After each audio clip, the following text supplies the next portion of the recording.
If you're the oldest child, you've probably heard some version of this your whole life.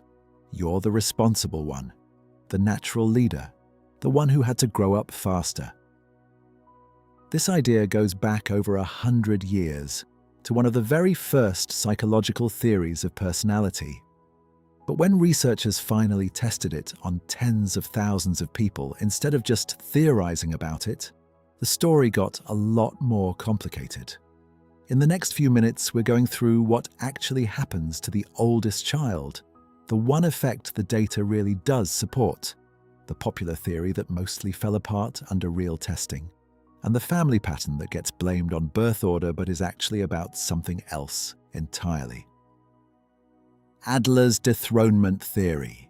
In the early 1900s, psychologist Alfred Adler introduced one of the first major theories about birth order and personality.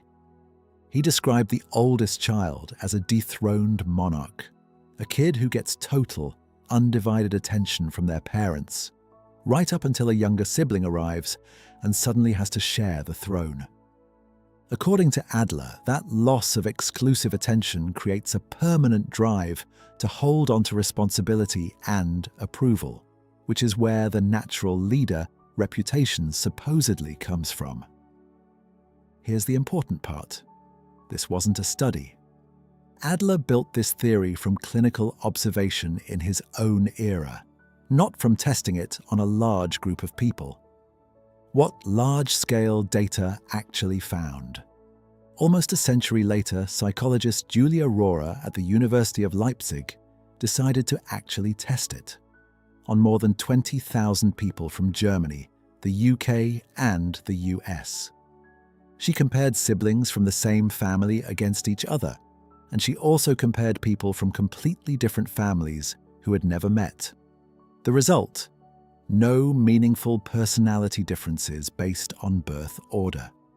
Not in how outgoing people were, not in emotional stability, not in openness to new ideas. Nothing that held up.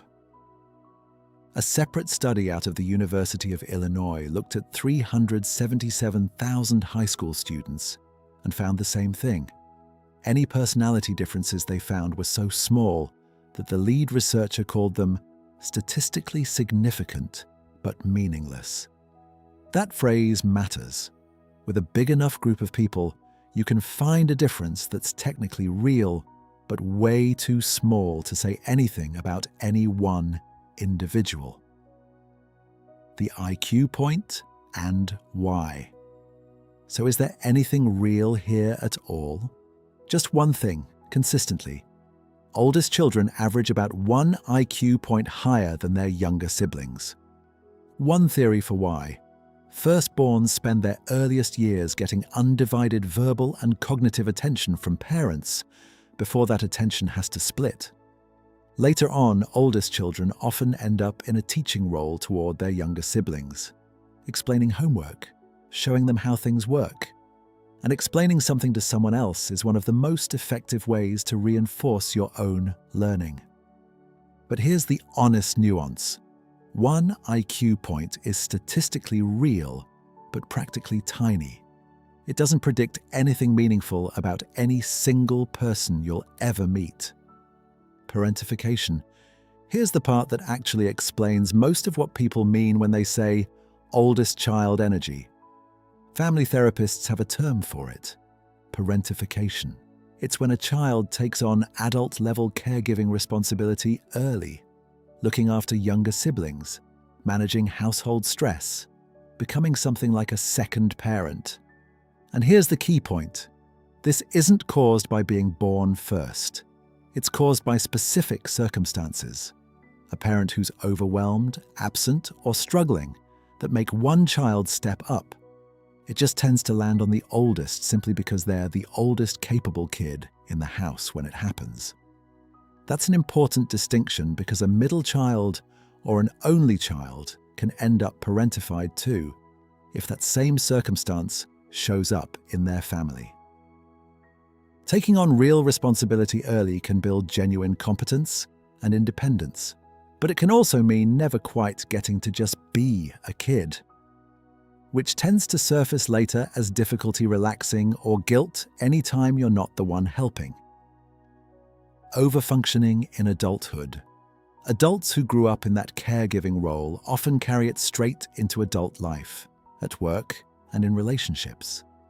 They tend to overfunction, taking on more than their share, struggling to delegate and feeling personally responsible for other people's emotions, even when it was never actually their job. And often, resting or asking for help comes with a layer of guilt that doesn't fully make sense. Because for years, being needed was the whole job. This doesn't mean it's a bad way to turn out. It just means the pattern has a clear origin.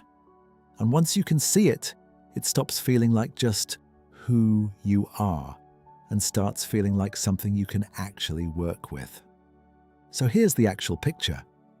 The popular theory about oldest children being natural-born leaders mostly didn't survive real testing.